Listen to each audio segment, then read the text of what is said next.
So guys, wall street क्या है कि अभी नए कॉइन्स के ऊपर क्या है, अपना दाव लगाने वाला है और स्विट्जरलैंड की तरफ से एक ह्यूज अनाउंसमेंट जो है वो निकल के आ रही है। बिना कुछ देरी के स्टार्ट करते हैं। वीडियो बहुत ज्यादा इंटरेस्टिंग रहने वाली है, वीडियो को टिल द एंड तक जरूर देखिएगा। यहाँ पे सबसे पहले बात करते हैं अपने नैस्डैक की। नैस्डैक क्या है भाई? नैस्डैक है स्टॉकहोल्म। नैस्डैक एक अलग चीज है और स्टॉकहोल्म एक अलग चीज है। ध्यान से सुनिएगा, नए इन्वेस्टमेंट प्रोडक्ट लॉन्च हो रहे हैं जिसका नाम है सोल और XRP। ये वॉल स्ट्रीट के बड़े इन्वेस्टर्स को टारगेट कर रहा है। ये टारगेट तो कर रहा है, पर इसका इम्पैक्ट आपकी होल्डिंग के ऊपर या मतलब XRP और सोल के ऊपर क्या पड़ेगा, उसे देखना बहुत जरूरी है। नैस्डैक INC का पार्ट है, लेकिन ये यूरोप यूनियन रजिस्ट्रेशन के अंडर जो है वो काम करती है।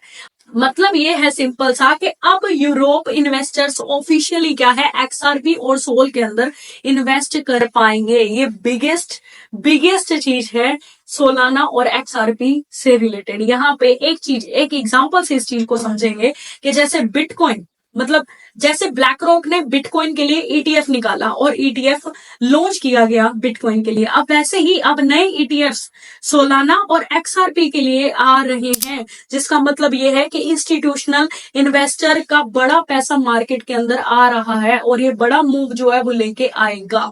इसमें कौन कौन से ऑल्ट कॉइन जो है वो शामिल हो रहे हैं वो सुनिए।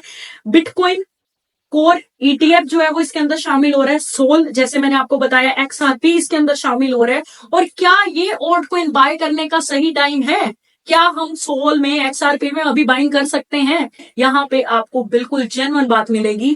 तो मैं आपको बताऊं, अगर आप ऑलरेडी सोल और XRP को होल्ड करते हो तो ये बिगेस्ट न्यूज है, उसे होल्ड करके रखिए, क्योंकि आने वाले फ्यूचर के अंदर ये आपको अच्छा खासा रिटर्न डेफिनेटली जो है वो दे सकती है, क्योंकि ये इंस्टीट्यूशनल बाइंग है, ये प्राइस पंप कर सकती है। अब यहाँ पे एक चीज समझिएगा, अगर सोल पे आपकी बाइंग है और सोल आपके पास बहुत टाइम से होल्ड है तो बहुत अच्छी बात है, सोल को आप होल्ड करिए। बट XRP के अंदर मैं अभी भी कंफ्यूजन में हूं, क्योंकि XRP से रिलेटेड मैं आपको एक बात बिल्कुल क्लियर कट बोल दूं, अगर XRP अपना रेजिस्टेंस नहीं तोड़ पाया तो ये गिर सकता है, गिरने की पॉसिबिलिटी इसकी ज्यादा है अकॉर्डिंग टू पंप की।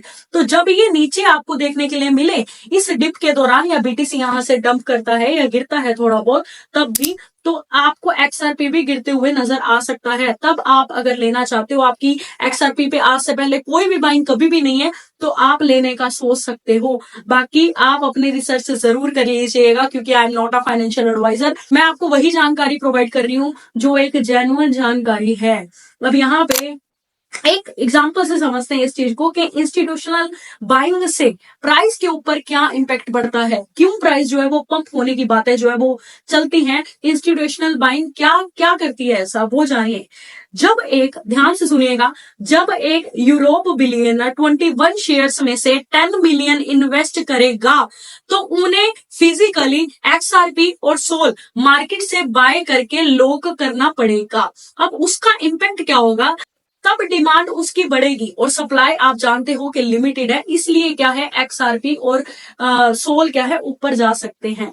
ये है एक रीजन कि इंस्टीट्यूशन जब किसी कॉइन के अंदर बढ़ जाता है या घुसने की कोशिश जो है वो करता है, उसके बारे में सोचता है, तो प्राइस का उस ओल्ड कॉइन के ऊपर इम्पैक्ट पड़ना लाजमी सी बात हो जाती है। वॉल स्ट्रीट का इंटरेस्ट ग्रो हो रहा है, ये सेकंड पॉइंट है। बिटकॉइन का ETF में भी सेम पैटर्न जो है वो दिख रहा था, सप्लाई कम थी लेकिन डिमांड हाई थी, और XRP और सोल में भी वही कंडीशंस जो है वो अप्लाई हो रही हैं।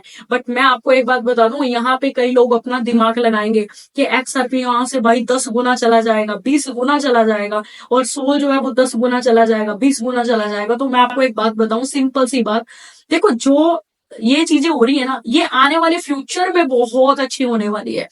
इसका इम्पैक्ट हमें इस और सीजन में भी जो है वो देखने के लिए मिलेगा। बट यहाँ पे आपको अलर्ट रहना है, जब आपका प्रॉफिट हो रहा हो तो उसे बुक भी करना है। ये नहीं सोचना भाई मैं तो जब सोलाना जाएगा $1000 तब ही प्रॉफिट जो है वो बुक करूंगा, ऐसी टेक्निक जो है वो आपने नहीं लगानी। अगर ये सब आप सोच रहे हो तो मैं आपको एक सिंपल सी बात बताऊं, जब आपका प्रॉफिट हो रहा हो उस प्रॉफिट को बुक करिए, देन सोलाना आपको नीचे पे देखने के लिए मिले दोबारा उसे बाय करें, फिर दोबारा प्रॉफिट हो रहा हो तो उसे बुक करिए। ये एक तरीका है, आप इससे क्या है अपना पैसा भी ग्रो कर पाओगे, अपना प्रॉफिट भी निकाल पाओगे और आपका मार्जिन भी जो है वो सेफ रहेगा। ये सबसे बढ़िया तरीका है अगर आप क्रिप्टो में इन्वेस्ट कर रहे हो तो, भले वो स्पोर्ट में हो भले वो फ्यूचर में हो। हाँ, अगर आपके पास पैसा बहुत ज्यादा है और आप लॉन्ग टर्म के विजन से क्रिप्टो के अंदर आए हो और आप ये नहीं सोचना चाहते भाई 2025 चल रहा है और 2028 में क्या है मैं पैसा निकालूंगा, ये आपका एम है, तो भाई आप बढ़िया तरीके से क्या है कि फिर आप अपना सोलाना रख सकते हो। आप सोलाना की बाइंग करना चाहते हो तो कर सकते हो अपने बिहाफ के ऊपर। यहाँ पे XRP और सोलाना की 2025 के ETF अप्रूवल के चांसेस कितने हैं उसे जानिए। ब्लूमबर्ग क्रिप्टो एनालिटिक्स जेम्स सीफर की प्रिडिक्शन की अगर बात करें तो सोलाना का ETF अप्रूवल होने के चांसेस है 70% के। वहीं पे XRP की बात करें तो ETF के अप्रूवल होने के चांसेस है इसके 65 के। और सबसे बड़ी बात पॉली मार्केट के अकॉर्डिंग अगर अपने बात करते हैं तो यहाँ पे दोनों ETFs के अप्रूवल होने के चांसेस है 84% तक, जहां पे डोज कॉइन भी शो हो रहा है पॉली मार्केट में, कार्डेनो भी शो हो रहा है और पेपे भी शो हो रहा है। अब यहाँ पे डोज कॉइन के चांसेस कितने हैं ETF अप्रूवल होने के, वो है 72% के। और ADA के चांसेस हैं यहाँ पे 61% के और पेपे के चांसेस हैं सिर्फ और सिर्फ 6% के। तो ये मैंने आपको बता दिया, ये मैंने आपको क्लियर कर दिया कि सोल के कितने चांसेस है और XRP, इन दोनों ये सारी चीजों को मिला के सोल और XRP अभी क्या है बढ़िया नंबर पे चल रहे हैं भाई, बढ़िया ETF आ सकते हैं, इनके कई चांसेस जो है वो बन रहे हैं। अब लास्ट और फाइनल चीजों में अपने बात करते हैं। जैसे मैंने आपको बताया, अगर सोलाना की मैंने जैसे आपको बात बताई, सोलाना का शॉर्ट टर्म में टारगेट आप बढ़िया तरीके से अगर ये न्यूज जो है वो पब्लिश हो जाती है और अच्छे तरीके से वर्क करती है और सेम सिचुएशन जैसे ये सोच रहे हैं वैसे होती है तो $445 तक सोलाना का अच्छा खासा पंप जो है वो हमें देखने के लिए मिल सकता है। वहीं पे अगर XRP की बात करें तो बुल फ्लैग पैटर्न्स जो है वो बन रहे हैं XRP के अंदर, बट ब्रेकआउट होने के लिए बहुत मेहनत जो है वो XRP को करनी पड़ेगी। अगर ब्रेकआउट होता है 5.3 डॉलर तक इंस्टेंटली जंप हो सकता है XRP। अब यहाँ पे दूसरी वार्निंग, बेरिश वार्निंग है, ये ध्यान से सुनिएगा। अगर रेसिस्टेंस ब्रेक होता है तो XRP यकीनन $1.50 से और $1.70 तक भी गिर सकता है। तो ये याद रखिएगा क्योंकि XRP ऑलरेडी ह्यूज पंप हुआ है, उसके गिरने के चांसेस अभी हैं, तो ध्यान से इन्वेस्टमेंट जो है वो करिएगा। ये मेजर न्यूज थी, ये वॉल स्ट्रीट से रिलेटेड न्यूज थी। अब इनका पूरी वीडियो का कंक्लूजन क्या निकलता है, क्या चीजें जो है वो मार्केट के अंदर होने वाली हैं, तो वो सुनिए। वॉल स्ट्रीट का बड़ा इन्वेस्टमेंट मैंने आपको बताया XRP और सोलाना में आने वाला है। उससे क्या है, इंस्टीट्यूशनल बायर और इन्वेस्टर मार्केट से XRP और सोलाना को बाय करेंगे, जिससे क्या है सोलाना और XRP दोनों का प्राइस पंप होते हुए देखने के लिए मिल सकता है शॉर्ट टर्म में। XRP का शॉर्ट टर्म रिस्क जरूर है, मैंने आपको बिल्कुल क्लियर में बोला है, क्लियर कट बोली है ये बात, बट लॉन्ग टर्म के पोटेंशियल पे अगर आप XRP लेना चाहते हो तो एक अच्छा खासा पोटेंशियल है XRP और सोल दोनों के अंदर, ये चीज ध्यान में रखिएगा। बट वहीं पे आपको जाने से पहले अगर ये वीडियो आपकी जरा सी भी हेल्पफुल आपको लगी हो तो लाइक जरूर करना, क्योंकि एक प्यारे से लाइक से मेरा मोटिवेशन बहुत ज्यादा बढ़ता है। मिलते हैं नेक्स्ट वीडियो में, till then take care guys, goodbye guys.